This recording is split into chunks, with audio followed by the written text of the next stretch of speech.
The paramedic wanted to tell me the worst news in the least amount of words possible. This episode is part of a stand-up routine by comedian and Silicon Valley series star TJ Miller.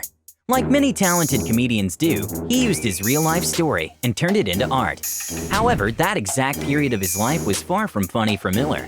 God damn it, Jin Yang! Apart from that, there are a few other stories to share about the comedian that make him an oddball even for the world of Hollywood.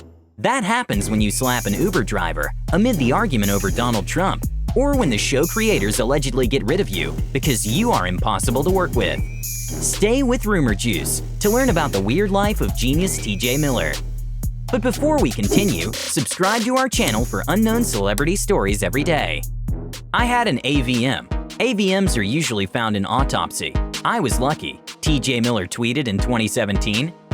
The comedian had an undiagnosed arteriovenous malformation, the condition that hemorrhaged and triggered more blood to flow through his right frontal lobe. But he had no idea about his condition that started manifesting itself in his bizarre erratic behavior during the filming of Yogi Bear in New Zealand. Miller, who was under 30 at the time, was narrating his behaviors and experiencing insomnia, among other symptoms. It's a match! He returned to the United States and even finished the filming. It was one terrifying night when during the conversation with his manager, the comic actor had a seizure and woke up in an ambulance. So I woke up in the ambulance, and there's a paramedic, and he goes, "You just had a seizure." I was like, "Huh?" He goes, "You're about to have another seizure." I was like, "Ah," and I passed back out. Eventually, doctors discovered he had an AVM that required brain surgery with 10% fatality rate. Not having the surgery meant he could die any day. Luckily, the whole thing went smoothly, and we could hear this story firsthand a couple of years later from TJ in his 13-minute Comedy Central video that already has over 5.5 million views on YouTube. The next thing we know, it's the year 2014, and the release of the first season of Silicon Valley, with TJ Miller starring as self-absorbed and ridiculously confident business incubator owner Erlich Bachman, and without Bachman. It's a match! HBO deemed it as mutual agreement, which later turned out to be probably not as amicable as it initially seemed. Show creator Mike Judge revealed, "There are a lot of different ways you can find out somebody doesn't want to do the show anymore, and it's not fun to work with someone who doesn't want to be there." Miller, while talking on the issue in a separate interview, was not violently opposing that idea, claiming his exit was inspired by a desire to do other projects. He said he had learned everything he could from the show, adding that leaving at the show's peak is a good idea because it leaves the audience wanting more. It's only going to become better with me not on it. Why do you say that? Because it has to change. It has to grow. There's something dynamic that has to happen. Even though Miller says after his diagnosis and the surgery, he became more philosophical, which we allege also means calmer, it doesn't seem the case, as the star was scandalously arrested twice in a recent couple of years. In 2016, Miller was booked into jail for misdemeanor battery.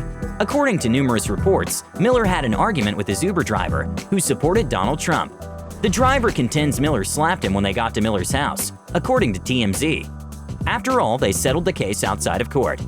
But as soon as one case was over, there came another arrest in 2018, when TJ allegedly called in a false bomb scare while traveling by train. The comedian was said to be very drunk and was later released on $100,000 bond. Apparently, Miller tends to exercise edgy behavior, not only while being under the influence or during arguments, but also when just doing his regular comedy routine. Seriously, I'm telling all these silly jokes, and all I want to do is talk about what's going on in the world. That's what happened when he was invited to host the 2015 event by TechCrunch. No, he didn't go to jail for that, but made all the headlines on the next day, with TechCrunch's parent company having to apologize for his behavior. Their statement read in part, "The use of derogatory slang to refer to women or minority groups is unacceptable at any event TechCrunch runs, period. And we know many others feel the same way, even if it's hard to find the words to say so. We're sorry." Well, the 38-year-old is a brilliant actor and comedian, that's for sure, but he's also having issues with borders, mostly crossing them. Who knows what else we're yet to hear about TJ Miller in the coming months or years, but we hope it will not have anything to do with prison, or alcohol, or drugs, or saying uncool things, or even worse, slapping people. We're just looking forward to TJ's new projects. What about you?